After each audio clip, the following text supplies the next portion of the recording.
नमस्कार, आप देख रहे हैं इंडिया न्यूज हरियाणा और मैं हूं आपके साथ आयुष चतुर्वेदी। चलिए अब शुरुआत करते हैं फटाफट खबरों की। प्रधानमंत्री नरेंद्र मोदी ने बजट और आत्मनिर्भर अर्थव्यवस्था पर विस्तार से बात करने के लिए देश भर के बीजेपी कार्यकर्ताओं को संबोधित किया। पीएम मोदी ने कहा कि इस समय देश 100 साल में आई सबसे बड़ी वैश्विक महामारी से लड़ रहा है। कोरोना का यह कालखंड दुनिया के लिए अनेक चुनौतियों को लेकर के आया। दुनिया उस चौराहे पर आकर खड़ी हो गई है जहां पे टर्निंग पॉइंट निश्चित है। आगे जो दुनिया हम देखने वाले हैं वो वैसी नहीं होगी जैसी कोरोना से पहले थी। पीएम मोदी ने कहा है कि आज समय की मांग है कि भारत की कृषि भी आधुनिक बने, नए तौर तरीकों को अपनाया जाए, किसानों पर बोझ कम हो।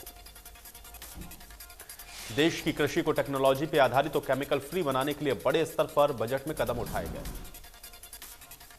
अन्नदाता को ऊर्जादाता बनाने पर सरकार का जोर है, इसलिए खेतों में सोलर पैनल लगाने का काम किया जा रहा है। सोलर पंप से किसानों को मदद मिलेगी। पीएम मोदी ने कहा कि जो गरीब थे, झोपड़पट्टी में रहते थे, अब उनके पास अपना घर है। पहले के मुकाबले इन घरों के लिए राशि को बढ़ाया गया है, घरों का साइज भी बढ़ाया गया। पीएम मोदी ने कहा है कि राष्ट्र की सुरक्षा के लिए हमारी सेनाएं, हमारे जवान दिन रात जुटे रहते हैं, जान की बाजी लगा देते हैं, लेकिन सीमा पर जो जवान तैनात हैं उनके लिए सीमावर्ती गांव भी किले का काम करते हैं। भारत जैसे देश में कोई क्षेत्र पिछड़ा ना रहे, यह ठीक नहीं है, इसलिए हमने आकांक्षी जिला अभियान भी शुरू किया है। इन जिलों में गरीब की शिक्षा के लिए, स्वास्थ्य के लिए, सड़कों के लिए, बिजली पानी के लिए जो काम हुए हैं उसकी प्रशंसा संयुक्त राष्ट्र ने भी की। मुख्यमंत्री मनोहर लाल ने गुरुग्राम पार्टी ऑफिस में प्रधानमंत्री नरेंद्र मोदी के संदेश को सुना। बीजेपी प्रदेश अध्यक्ष ओम प्रकाश धनखड़ और प्रभारी विनोद तावड़े भी मौजूद रहे। गुरुग्राम में सुल्तानपुर राष्ट्रीय उद्यान में वर्ल्ड वेटलैंड डे पर कार्यक्रम का आयोजन किया गया। इसमें सीएम मनोहर लाल ने शिरकत की। सीएम मनोहर लाल ने कार्यक्रम में स्पेस एप्लीकेशन सेंटर्स की शुरुआत की है। सीएम ने कहा है कि हजारों पक्षी यहां पर दूसरे देशों से आते हैं। सुल्तानपुर में 50,000 पक्षी हर साल पहुंचते हैं क्योंकि पृथ्वी और पानी का संरक्षण जरूरी है। सुल्तानपुर नेशनल पार्क में सीएम केंद्रीय मंत्रियों ने पौधारोपण किया। इस बीच केंद्रीय राज्य मंत्री अश्विनी चौबे और कैबिनेट मंत्री हरियाणा कंवर पाल गुर्जर भी मौजूद रहे। सीएम मनोहर लाल ने कहा कि हरियाणा ने पेड़ों की पेंशन शुरू की है और ऑर्गेनिक खेती पर जोर की पहल की सराहना की। प्रकृति को बचाने के लिए संकल्प का दिन है, लेकिन विकास के नाम पर प्रकृति से खिलवाड़ होता है। साथ ही सीएम ने कहा कि हरियाणा में तालाबों की सफाई करवाई जाएगी। केंद्रीय मंत्री भूपेंद्र यादव ने वेटलैंड के संरक्षण की शपथ दिलाई। कहा कि गुरुग्राम के आसपास के इलाके को भी हरा भरा बनाएंगे। प्रधानमंत्री नरेंद्र मोदी ने ग्लासगो में नई लाइफस्टाइल का मंत्र दिया। इसकी झलक बजट में दिखी है। स्वीडन, इंग्लैंड और फ्रांस के साथ मिलकर पर्यावरण के लिए काम कर रहे हैं। पिछले साल फैसला किया गया कि दिल्ली में बैठकर नहीं, वेटलैंड में जाकर वेटलैंड दिवस मनाएंगे। आगे भी वेटलैंड के लिए काम करना होगा। कम से कम 75 झीलों को रामसर साइट में शामिल कराएंगे। नजफगढ़ झील से हरियाणा की भूमि में स्विम की समस्या आ रही है, जल्द ही इसका समस्या का समाधान भी करेंगे। प्रदेश में अंतर्राष्ट्रीय सरस्वती महोत्सव 3 से 5 फरवरी तक प्रदेश के अलग अलग इलाकों में मनाया जाएगा। कार्यक्रम की शुरुआत 3 फरवरी को यमुनानगर के आदिबद्र स्थित सरस्वती के उद्गम स्थल से होगी, जहां पे हरियाणा के शिक्षा और वन मंत्री कंवर पाल गुर्जर मुख्य अतिथि के रूप में शामिल होंगे। महोत्सव में 21 कुंडली यज्ञ होगा, परिक्रमा होगी, आरती भंडारा होगा, जबकि 4 फरवरी को पंजाब यूनिवर्सिटी में अंतर्राष्ट्रीय स्तर की गोष्ठी का आयोजन किया जाएगा। हरियाणा सरस्वती हेरिटेज बोर्ड के डिप्टी चेयरमैन धूमन सिंह किरमिच ने बताया है कि गोष्ठी में युवाओं को विशेष रूप से प्लेटफॉर्म दिया गया है। 5 फरवरी को पेहुआ में इस सरस्वती महोत्सव का समापन कार्यक्रम होगा। इसमें खेल मंत्री संदीप सिंह मुख्य अतिथि के तौर पर शामिल होंगे। बीजेपी विधायक डॉक्टर कृष्ण लाल मीणा ने जींद विधानसभा क्षेत्र के गांव रायचंदवाला में कई विकास परियोजनाओं का लोकार्पण किया। रायचंदवाला गांव में हरियाणा प्रदेश का पहला महारानी लक्ष्मीबाई के नाम से महिला पार्क का निर्माण किया जाएगा, जिसका विधिवत रूप से लोकार्पण किया गया। पार्क के निर्माण पर करीब 25 लाख रुपए खर्च किए गए हैं। विधायक ने कहा है कि जींद विधानसभा क्षेत्र के अंतर्गत आने वाले हर गांव को शहर की तर्ज पर विकसित करना ही प्राथमिकता है। केंद्रीय वित्त मंत्री निर्मला सीतारमण के द्वारा पेश किए गए आम बजट को कांग्रेस विधायक डॉक्टर कुलदीप वत्स ने गप्पू सरकार का गप्पू बजट बताया। उन्होंने कहा कि किसान, युवा और आमजन की हितैषी होने का दम भरने वाली मोदी सरकार ने किसान, युवा और मध्यम वर्गीय लोगों की बजट में पूरी तरह से अनदेखी की।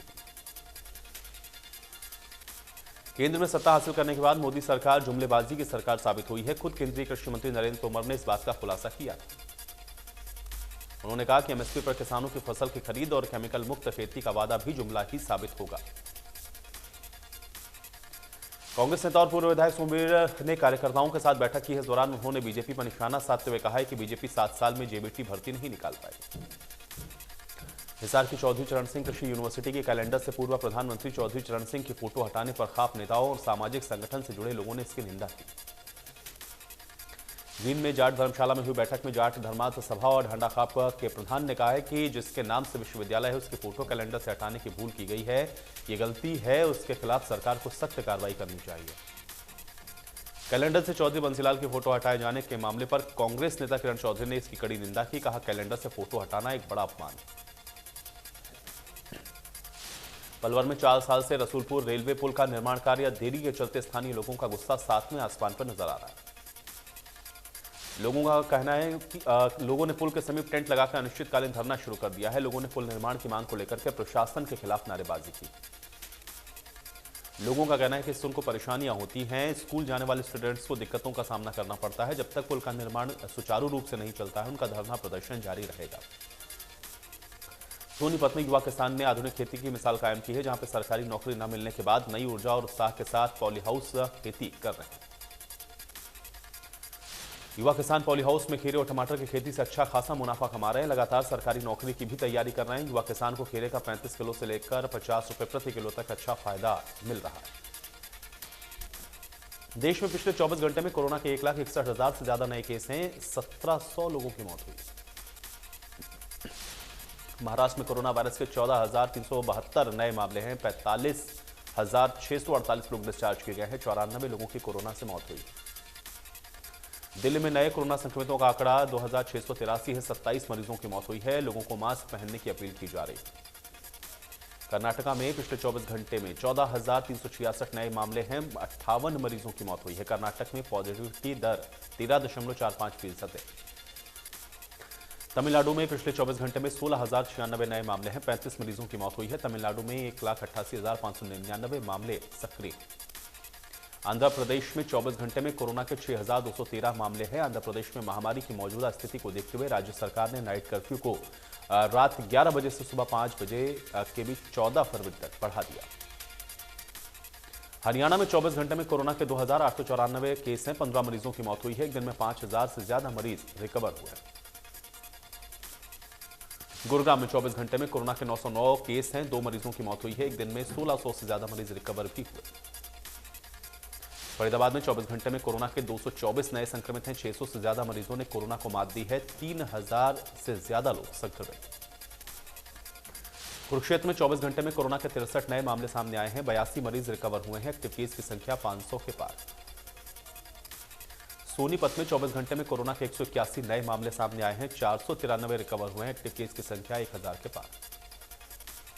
हिसार में कोरोना का कहर जारी है। पिछले 24 घंटे में 105 नए मामले सामने आए हैं। 329 मरीज रिकवर हुए हैं। एक्टिव केस 1,000 के पार। करनाल में कोरोना का कहर जारी है। पिछले 24 घंटे में 99 नए मामले आए सामने। 318 मरीज रिकवर हुए हैं। एक्टिव केस 918 के पार। पंचकुला में कोरोना का कहर जारी है। पिछले 24 घंटे में 207 नए मामले सामने आए हैं। 2 संक्रमितों की मौत हुई है। 149 मरीज रिकवर हुए। हरियाणा पुलिस कांस्टेबल भर्ती फर्जीवाड़े में एसटीएफ ने अब तक 29 आरोपियों को गिरफ्तार किया है। असली उम्मीदवार की जगह धोखाधड़ी से फिजिकल टेस्ट के मामले में एसआईटी ने 5 आरोपियों को गिरफ्तार किया।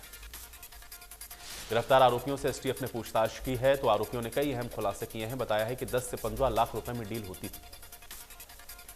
रतिया नगर पालिका कार्यालय में अचानक एसडीएम पहुंचे हैं। कर्मचारियों में हड़कंप मच गया है। एसडीएम ने कार्यालय में मौजूद लोगों की समस्याओं को सुना है। नगर पालिका कर्मचारियों को तुरंत समाधान करने के आदेश दिए। एसडीएम ने नगर पालिका कार्यालय का निरीक्षण किया है। नगर पालिका की जमीनों पर शहर में जिन जिन लोगों ने अतिक्रमण किया हुआ है उनका रिकॉर्ड मांगा है।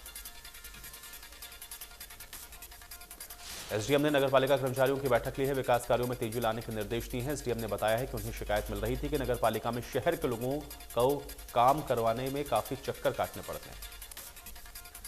नगर पालिका की विवादित जमीन को लेकर भी कई शिकायतें मिली थी, जिसको लेकर के नगर पालिका से पूरा रिकॉर्ड मांगा गया। सोनीपत के गांव बागड़ू खुर्द में गंदे पानी की निकासी नहीं होने के कारण लोग अपने घरों में कैद हो गए हैं। जहां पे गंदा पानी लोगों के घरों में चले जाने के कारण घरों में न केवल दरार आ गई बल्कि काफी घर गिर चुके हैं। गांव का कोई ऐसा रास्ता नहीं है जहां से लोग पैदल आसानी से निकल जाएं। बार बार शिकायत देने के बावजूद भी कोई समाधान गांव में नहीं हुआ। गांव के लोग गंदगी से इस कदर परेशान हैं कि बच्चे, बुजुर्ग और जवान बीमार पड़ रहे हैं। बार बार जल निकासी की जद्दोजहद करते हुए नजर आते हैं। बल्लभगढ़ मार्केट में अतिक्रमण को हटाने के लिए नगर निगम के आलाधिकारी और एसएचओ ने संयुक्त अभियान चलाया। बल्लभगढ़ के ज्वाइंट कमिश्नर अनिल कुमार यादव ने अतिक्रमण को लेकर सख्ती करते हुए कहा कि उन जगहों को चिन्हित कर रहे हैं जहां पे अतिक्रमण होता है। तो शाम में 1 जनवरी को पहाड़ धसकने के मामले में गठित कमेटी ने रिटायर्ड आईएएस अधिकारी के नेतृत्व में 8 सदस्यों की टीम ने पहाड़ी पहुंचकर जायजा लिया। पलवल में पुलिस ने मुखबिर की सूचना पर नामी बाइक चोर को गिरफ्तार किया है। पुलिस ने आरोपी के कब्जे से चोरी की 3 बाइक बरामद की। पकड़ा गया आरोपी काफी दिनों से गुड़गांव, फरीदाबाद, पलवल और नूह जिलों से बाइक को चोरी करके सस्ते दामों पर बेचता था। आरोपी का दूसरा साथी फरार है। इसकी तलाश पुलिस कर रही है। जांच अधिकारी ने बताया है कि मुखबिर से यह सूचना मिली कि आरोपी हथीन से बाइक चोरी करके ला रहा है। मौके पर पहुंचकर पुलिस ने आरोपी को पकड़ा है। आरोपी चोरी की बाइकों को 5000 से लेकर 4000 रुपए में बेच देता था। पकड़े गए आरोपी के कब्जे से चोरी की 3 बाइक बरामद की गई। सोहना में शादी समारोह से चोरी और लूट करने वाले गिरोह पूरी तरह से सक्रिय हैं। इस गिरोह में ज्यादातर नाबालिग बच्चे शामिल हैं। ताजा मामला राघव वाटिका का है, जहां पर शादी समारोह से नाबालिग गहने और नकदी से भरा बैग ले उड़ा था। बैग में 3 लाख की नकदी और 3 लाख के जेवरात बताए जा रहे हैं। चोरी की वारदात सीसीटीवी कैमरे में कैद हो गई है। पुलिस फुटेज के आधार पर जांच में लगी है। शक के आधार पर कुछ लोगों को हिरासत में लिया गया है। पूछताछ जारी है। पंचकुला के पिंजौर में मढ़ावाला पुलिस चौकी स्टाफ पर हमला करने का मामला सामने आया। इसमें पुलिस कर्मियों पर हमला करके उनको घायल कर दिया गया। आरोप है कि हिंदू धर्म के हनुमान जी का झंडा जलाने को लेकर के हुआ विवाद। मामले की जांच करने गए पुलिस कर्मियों पर भी हमला किया गया। पलवल में बिजली वितरण निगम के कार्यकारी अभियंता कार्यालय पर एक लाइनमैन को 5000 रुपए की रिश्वत लेते गिरफ्तार किया गया। फरीदाबाद में विजिलेंस की टीम ने लिपिक को गिरफ्तार करने के बाद अपने साथ लेकर के गई। फिलहाल विजिलेंस की टीम कार्रवाई में लगी है। जम्मू कश्मीर पुलिस को चकमा देकर भागे पंजाब के तरन तारण के रवि और उसकी पत्नी वरिंद्रदीप कौर चंडीगढ़ निवासी कणब को रात को हरियाणा के सोनीपत पुलिस ने गिरफ्तार किया। गुड़गांव के एमपीएम वुड सायर सोसाइटी में इलेक्ट्रिक कंबल में हुए शॉर्ट सर्किट की वजह से भीषण आग लग गई। फ्लैट में आग से सोसाइटी में भगदड़ मच गई। दमकल विभाग की 3 गाड़ियों ने मौके पर पहुंचकर आग पर काबू पाया। आग से लाखों का सामान जलकर राख हो गया। बल्लभगढ़ के सेक्टर 62 आशियाना के युवक के साथ मारपीट का मामला सामने आया है। पति के साथ अवैध संबंधों के शक के चलते युवक पर कुल्हाड़ी से हमला किया गया। आरोपी युवक ने पत्नी से फोन करवाकर युवक को अपने घर पर बुलवाया। इसके बाद पीड़ित के हाथ और पैर में कुल्हाड़ी से हमला कर दिया। पीड़ित परिवार ने पुलिस को सूचना दी, जिसके बाद आरोपी के खिलाफ मामला दर्ज करके आगे की कार्रवाई जारी। गुड़गांव की नई बस्ती में देर रात मकान में सो रहे परिवार को शराबियों ने पथराव कर दिया। इससे मकान मालिक और उसका परिवार बाल बाल बचे। शराबियों ने गली में खड़ी बाइक को कार में भी तोड़फोड़ की है। फिलहाल पथराव की वजह पुरानी रंजिश बताई जा रही है। हादसे के नजदीक दयाल सिंह कॉलोनी में उस वक्त चीख पुकार मच गई जब एक तेज रफ्तार गाड़ी अनियंत्रित होकर हादसे का शिकार हो गई। दर्दनाक हादसे में गाड़ी सवार चानौद गांव के 2 दोस्त की मौके पर ही मौत हो गई। गाड़ी की गति का अंदाजा इस बात से लगा सकते हैं कि एक्सीडेंट के कारण गाड़ी के परखच्चे उड़ गए। हादसे की सूचना मिलने पर पुलिस मौके पर पहुंची है। गाड़ी के दरवाजों को तोड़कर युवकों को बाहर निकाला गया। नेशनल हाईवे तरावड़ी नीलोखेड़ी के बीच उस वक्त चीख पुकार मच गई जब सड़क हादसे में 2 कारें बुरी तरह से क्षतिग्रस्त हुई। हादसे में एक व्यक्ति रामपाल घायल हो गया। जानकारी के अनुसार चंडीगढ़ से दिल्ली की तरफ जा रही 2 कारों को ओवरटेक करते समय टक्कर हुई है। टक्कर लगने के बाद एक कार डिवाइडर पर चढ़ गई। दूसरी कार जीटी रोड के दूसरी तरफ चली गई। दोनों कार बुरी तरह से क्षतिग्रस्त हुई। गनीमत यह रही कि जीटी रोड पर दोनों तरफ तक कोई वाहन नहीं आ रहा था, लेकिन हादसे की वजह से जीटी रोड पर लंबा जाम लग गया। जाम में घंटों तक वाहन फंसे रहे। जगाधरी में सुबह के वक्त आसमान में कोहरा छाया रहा। इस दौरान वाहन चालकों को भारी परेशानियों का सामना करना पड़ा। बल्लभगढ़ में सर्दी के इस मौसम में सबसे ज्यादा दूसरी बार कोहरा देखने को मिला है। कोहरे ने ठंड को बढ़ाया है। तापमान में गिरावट दर्ज की गई। यमुनानगर में कोहरे का प्रकोप जारी है। वाहनों की रफ्तार धीमी पड़ गई है। लोग घरों में दुबकने को मजबूर हैं। दुकानदार भी दुकानों के आगे अलाव जलाकर ग्राहकों का इंतजार कर रहे हैं। उत्तर भारत के ज्यादातर राज्यों में ठंड का कहर चल रहा है। फरवरी में देश के अधिकतम हिस्से में सामान्य से कम तापमान रहने की उम्मीद। भारत मौसम विभाग ने आने वाले दिनों में कई राज्यों में बारिश की संभावना जताई है। फरवरी के पहले सप्ताह में पूर्वी और उत्तर पूर्वी क्षेत्रों में बारिश की संभावना है। आईएमडी ने अपने पूर्वानुमान में बताया है कि 2 फरवरी तक ताजा पश्चिमी विक्षोभ पश्चिमी हिमालय के पास पहुंचने की उम्मीद है। इसके चलते 2 से 4 फरवरी के बीच दिल्ली, हरियाणा, पंजाब में बारिश होने की संभावना है। पश्चिमी विक्षोभ जम्मू कश्मीर और आसपास के क्षेत्र पर बना हुआ है। इसके चलते मैदानी इलाकों में उत्तर पश्चिम दिशा से ठंडी और शुष्क हवाएं चल रही हैं। फरवरी में देश में ज्यादातर हिस्सों में सामान्य से कम तापमान रहने के आसार हैं, जबकि पंजाब और हरियाणा में सामान्य से ज्यादा बारिश हो सकती है।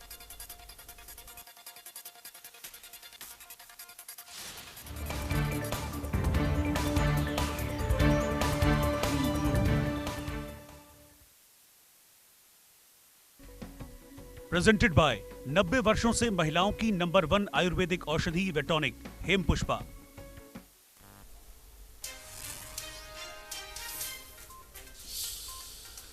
हरियाणा में लगाएंगे डिजिटल यूनिवर्सिटी। मुख्यमंत्री ने आम बजट को सराहा, बोले कई हजार करोड़ का मिलेगा पैकेज। कहा यूपी उत्तराखंड में बीजेपी बनाएगी सरकार, पंजाब में बीजेपी सरकार बनाने में निभाएगी भूमिका।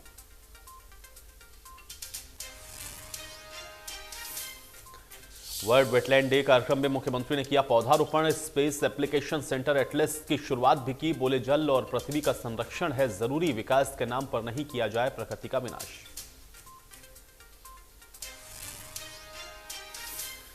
भिवानी के बंसीलाल और हिसार कृषि विश्वविद्यालय कैलेंडर से बंसीलाल और चौधरी चरण सिंह का फोटो हटने पर विवाद। किरण चौधरी ने उठाए सवाल, कहा ऊंची राजनीति से इतिहास मिटाने की हो रही है कोशिश। जींद में खाप नेताओं ने भी की निंदा।